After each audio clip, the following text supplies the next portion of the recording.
Hola, muy buenas, soy Pablo Cortés de la Universidad de Málaga y comparto esta comunicación con Esther Prados de la Universidad de Almería.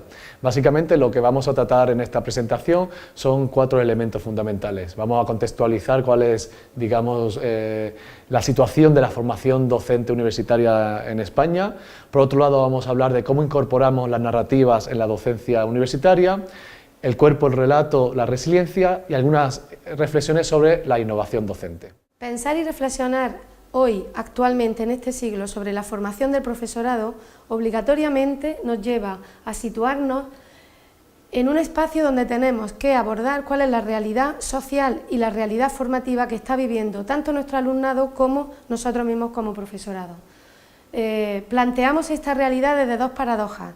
En un primer momento, situar esta paradoja en la realidad social. Por un lado, estamos en una sociedad cibernética, o ya en algunos estudios hablan de una sociedad 4.0, donde hay una gran diversidad de recursos y una gran aportaciones desde muy diversas disciplinas y campos. Eso nos lleva a hablar sobre la pluralidad y la multifocalidad desde la que tenemos que pensar a nuestro alumnado en este contexto. Pero por otro lado, sin embargo, esta propia realidad social tan colorida, podríamos decir, o tan multifocal, nos obliga a tener que pensar también sobre algunos elementos que nos hablan de una gran brecha social, tanto en lo económico como el acceso a los recursos. Por tanto, estamos en un contexto también de desigualdad y de exclusión. Si relacionamos esta realidad social llevándola al aula, vemos también que esta realidad en la formación tiene estas 2 mismas paradojas. Por un lado, estamos en un contexto de una gran cantidad de aprendizajes en red, una gran aprendizajes a partir de lo tecnológico y también con una gran cantidad de experiencia en muchos ámbitos. El Plan de Bolonia precisamente es un ejemplo de ello, donde hay una gran diversidad de recursos, pero seguimos manteniendo una formación basada y anclada en algunos principios muy tradicionales. Una educación basada en la fragmentación y el control y la evaluación de calidad y de rankings y récords, y sin embargo no hablamos de cuál es la experiencia del alumnado. Esto nos lleva a pensar en que hemos cambiado de vestido a una formación, pero en el fondo tenemos una formación también anclada en algunas cuestiones muy tradicionales. El Grupo PROCIE, desde hace más de 15 años trabajamos en la investigación educativa de un enfoque narrativo, biográfico narrativo, y eso de alguna manera también se ha trasladado a nuestra docencia universitaria. De alguna manera el enfoque narrativo supone reconocer la experiencia de nuestros estudiantes en la construcción del proceso, digamos, formativo, en la construcción del conocimiento. Reconocemos, digamos, sus saberes, sus conocimientos, sus trayectorias a la hora de poder abordar y construir, digamos, lo que sería el currículum académico. De alguna manera nos situamos en una, digamos, discusión epistemológica, ontológica y metodológica a la hora de concebir lo que significan los procesos formativos. En segundo lugar, lo que esperamos de ellos es que revisen de manera crítica, de manera situada, las teorías existentes de una manera relacional con su propia experiencia. En tercer lugar, de alguna manera, esperamos que puedan observar, construir texto y contexto de las producciones que hacen como estudiantes universitarios. Aquí digamos que trabajamos no solamente en la construcción o en la redacción de una narrativa, sino que también las ponemos en un contexto mucho más complejo en los que tengan que pensar también otra forma de producir conocimiento de un punto de vista multisensorial. Y por último, es importante también ese enfoque crítico interpretativo, en el que confrontamos los marcos interpretativos sobre, en definitiva, en la formación de los docentes, el sentido de la escuela y la educación en relación a sus experiencias escolares, personales, presentes y futuras. Una de las aportaciones dentro de las narrativas nos habla acerca de cómo nosotros entendemos el cuerpo, o mejor dicho, la corporeidad. En este caso hablamos de narrativas corporales. Trabajar con narrativas corporales en el contexto de la formación inicial nos hace pensar y reflexionar acerca de cuál es la expresión profunda que el alumnado vive en nuestras aulas durante este proceso. Esas narrativas corporales nos hablan no de la invisibilidad, sino de cómo invisibilizamos cuál es la experiencia con el cuerpo. En ese sentido, no es solamente una expresión corporal, sino una expresión más profunda de la intimidad del ser humano mientras aprende.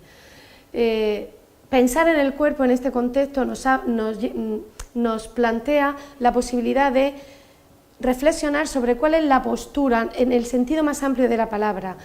Es una postura que habla de la presencia, de cómo presentamos nuestro propio cuerpo y también nuestro cuerpo en relación a los demás. En este sentido, tenemos que ser conscientes y el alumnado tiene que trabajar en la línea de que lo que presentamos es también la manera en cómo concebimos ese proceso educativo.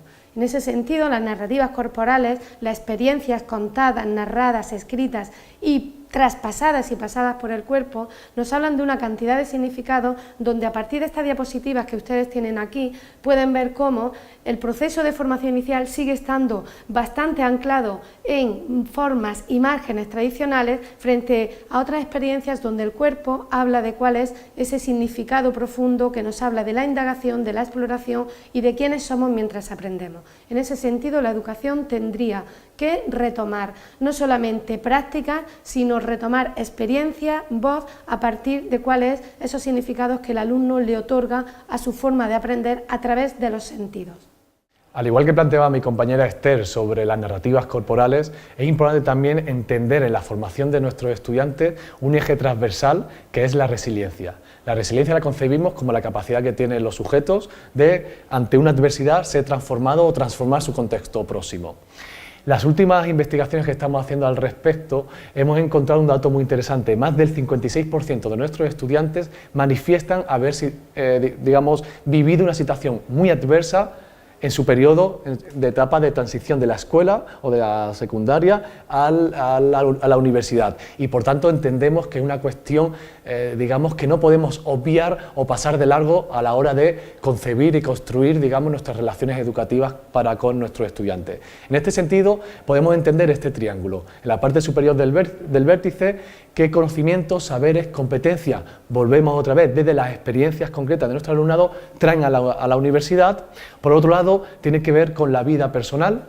Esas experiencias, adversas o no, al fin y al cabo, tienen que ver o se permeabilizan de lo personal al contexto universitario, y por tanto también la formación. Nosotros como docentes debemos establecer unos marcos en los que se pueda confluir todas estas cuestiones a la hora también de concebir el conocimiento. Al fin y al cabo, un profesional de la educación, un trabajador de la educación, tiene que ser capaz de superar ciertas adversidades cotidianas en su propia aula. De alguna manera, la resiliencia contribuye precisamente a esa construcción del ser docente. Por último, vamos a plantear de qué innovación hablamos. Ya hemos configurado un poco brevemente qué realidad social y formativa viven nuestros estudiantes, pero qué paradigma sustenta esas prácticas tradicionales que se aludía al principio de esta comunicación. No podemos, desligarla de tres cuestiones fundamentales. La primera de ellas es la tecnología.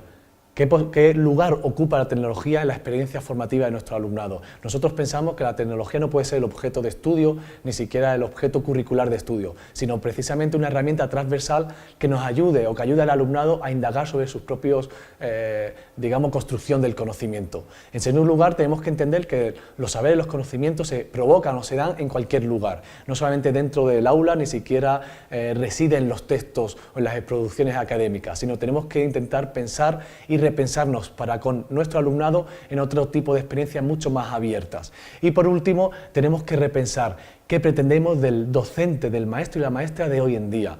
Yo creo que la maestra y el maestro de hoy en día no es simplemente, un agente que genera conocimiento, sino que media en el conocimiento de nuestros estudiantes. De alguna manera debe estar abierto y diligente a un espacio de aprendizaje compartido.